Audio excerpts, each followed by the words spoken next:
প্ৰথমে অসমৰ সমূহ সংবাদ মাধ্যমক ধন্যবাদ জ্ঞাপন কৰিছোঁ সাংবাদিক বন্ধুসকলক যে আপোনালোকে আমাৰ এই সাংস্কৃতিক দিশটো অসমৰ ভ্ৰাম্যমাণ থিয়েটাৰক বিশেষকৈ বিশ্বৰ বিৰল ভ্ৰাম্যমাণ থিয়েটাৰক যি ধৰণে প্ৰচাৰ প্ৰসাৰ কৰি আছে প্ৰতিটো গীতেই বা বিভিন্ন ধৰণৰ যিবিলাক বিজ্ঞাপন বা প্ৰমো ভিডিঅ' সকলোখিনি প্ৰচাৰ প্ৰসাৰৰ ক্ষেত্ৰত যিখিনি গুৰুত্ব আৰোপ কৰিছে তাৰ বাবে ধন্যবাদ জ্ঞাপন কৰিছোঁ।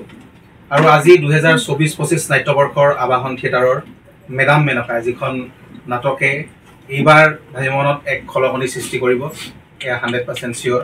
তাকে প্ৰস্তুতি পৰাশৰৰ দুটা ৰূপত আকৌ ভ্ৰাম্যমাণত মানুহে দেখা পাব আৰু এটা ৰূপ সম্পূৰ্ণ নতুন এটা পৃথক ৰূপ দেখিব যিটো কাহানিও প্ৰস্তুতি পৰাশৰক দেখা নাই আচলতে ভ্ৰাম্যমাণ মঞ্চত এইবাৰ দেখা পাব আৰু বেলেগ ধৰণৰ কাৰিকৰী কৌশলৰ চমক দেখিব ভ্ৰাম্যমাণত আবাহন থিয়েটাৰত।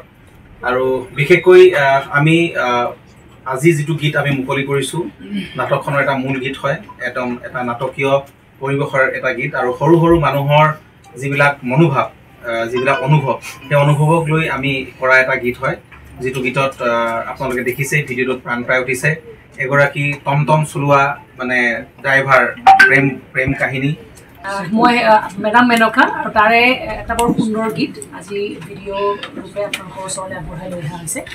মই হেনো প্ৰেমতে পৰিছোঁ শীৰ্ষক গীতটি আৰু এই গীতটিত অভিনয় কৰিছে সঞ্জীৱ শৰ্মা, জেফ্ৰি বক্সি, মই চয়নিকা বৰা আৰু কোৰিঅ'গ্ৰাফি কৰিছে উদয় শংকৰ, ডান্সৰ ষ্টেপছসমূহ দিছে গায়ত্ৰী আৰু অজয়ৰ সংগীত, দীপকেশৰ মিউজিক এৰেঞ্জমেণ্ট, অভিজিত দাৰ লিৰিক্স, অজয় লিৰিক্স আৰু বৰ মিঠা এটা থিমৰ গান মই হেনো প্ৰেমতে পৰিছোঁ। এটা বিশেষ চৰিত্ৰ বিশেষ ভূমিকাৰ দুটা চৰিত্ৰ আছে সঞ্জীৱ আৰু মোৰ দুটা চৰিত্ৰ আৰু তাৰ লগতে বক্সি সুন্দৰকৈ আছে। এই গীতটি ইতিমধ্যে অডিঅ' প্লেটফৰ্মত সাংঘাতিক তোলপাৰ লগাইছে, খুব আদৰি লৈছে মানুহে, ৰিলছত ট্ৰেণ্ডিং হৈছে প্ৰায় দুদিনৰ ভিতৰতে।